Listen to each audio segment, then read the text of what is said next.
Pastor Larry Hilliard, pastor of Bethel Fellowship in Torrance, California, comes to speak.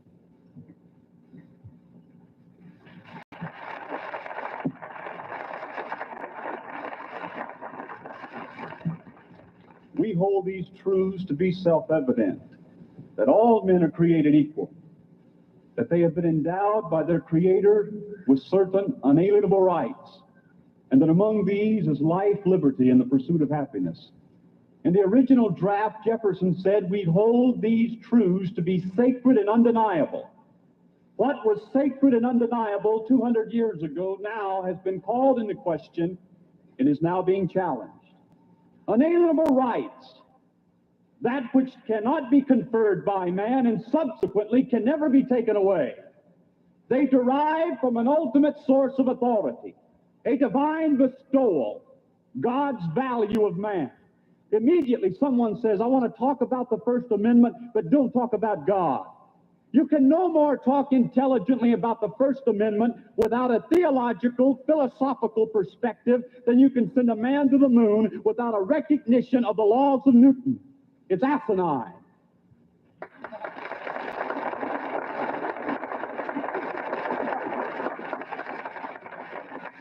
For over 100 years before this document was formulated, the colonies were founded on the substratum of unalienable rights.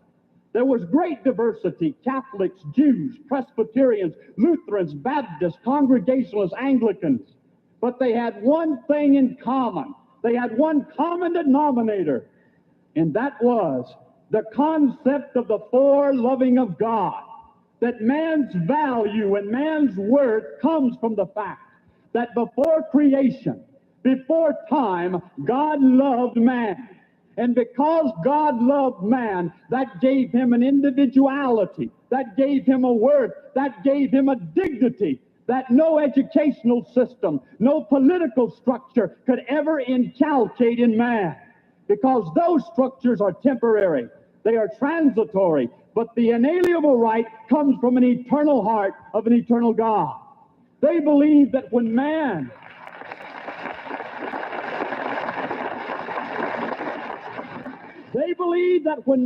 came out of the womb of his mother, that he looked up to the heavens and there was a sphere, there was a domain there that never would be intruded by the ill-disciplined, interposing hand of man. And in that sphere, there came the eternal dignity and rights of liberty of man. Man's liberty, his right of destiny, his right of freedom, all originated from this eternal destiny of eternal right of liberty from this sphere that was there when man was birthed. And they said that it was the justification of government, the prime concern of government, to forever keep out of intruding into that sacrosanct area, man, the state. And when Jefferson, who had a concept of unalienable rights, and he was influenced by John Locke, who was the political and philosophical genius of the day, who Locke had said that where law ends, tyranny begins, that no law should ever have jurisdiction over the souls of men. And John Locke, in the latter part of his life, wrote in his diary, if only I could revise my writings, I would go back and emphasize over and over again the ultimate authority of God. That was the prime influence of Jefferson. When Jefferson came to grips with how in the world he was going to form a tolerable relationship between one hand of ultimate power of man, raw human authority, and the other hand of life, liberty, and the pursuit of happiness, he grappled with that problem because he understood the flow of history. And that was that authority in the hands of man has a momentum all its own. And the momentum is that it becomes despotic and tyrannical. And he knew that the precedent of the rise and fall of nations had taught him that. So immediately Jefferson said, I am going to take the meaning, the fiber, the fabric of unalienable rights, the public acknowledgement that God is the ultimate authority over man. I am going to constitute an indispensable, fragile velvet glove. And I'm going to put this little glove over the hand of raw human authority that by its own nature is unrestrained. So when Jefferson said we are endowed with our Creator with certain unalienable rights, he was fitting over the hand of government this fragile little glove. And for 200 years, there has been a tolerable relationship between state power and life, liberty, and the pursuit of happiness because of this little fragile velvet glove that is the buffer between friction that would ultimately crush life, liberty, and the pursuit of happiness and bring it under the boot heel of insensitive rule. But in the last 15 years, what the framers of the Constitution feared would happen has happened. Their concept of liberty was that liberty was the luxury of self-discipline. It was structured freedom. And in the last 15 years, we have been in the midst of liberty becoming absolutism. The excesses of liberty have invited by necessity government intervention to try to produce tolerable social behavior. And more law coming down in an attempt to produce tolerable social behavior is cutting away at life, liberty, and the pursuit of happiness. And the sagacious man, the man who is discerning and keen, can see already on that velvet glove of protection the fingertips of raw human authority beginning to protrude.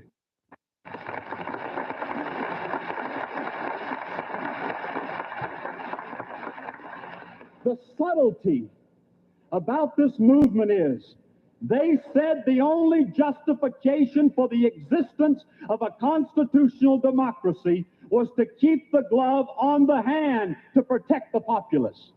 But in trying to produce acceptable behavior to the community, the responsibility on the shoulders of those that govern, there has been a dramatic shift of responsibility from off their shoulders. And ladies and gentlemen, tonight, the responsibility of maintaining the glove of inalienable rights is no longer on government, it's on our shoulder.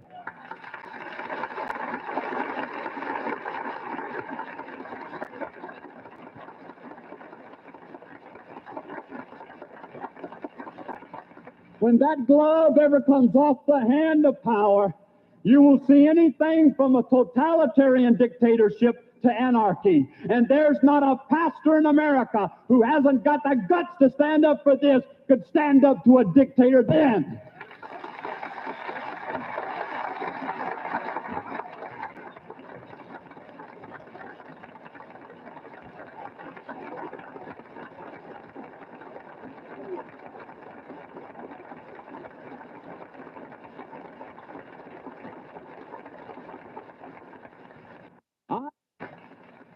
I asked that the strength of the Almighty would infuse every one of us with a vigilance that we might maintain this fabric of inalienable rights on the hand of the state.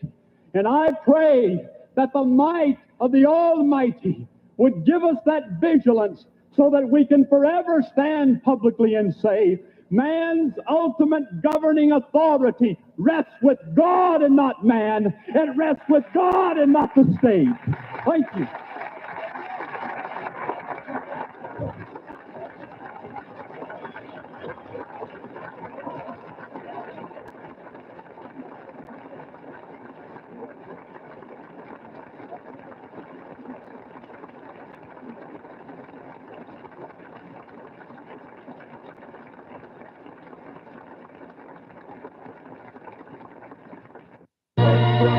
Well, now, wait a minute. I'm talking about America, sweet America. You know, God done shed his grace on thee. He gave thee crown like good. Yes, he did. Every brotherhood. From sea to shining sea. You know, I wish I had somebody to help me sing this. America, could. You see, my God, he done shed his grace on thee. You ought to love him for it, because he found out good. He told me he would.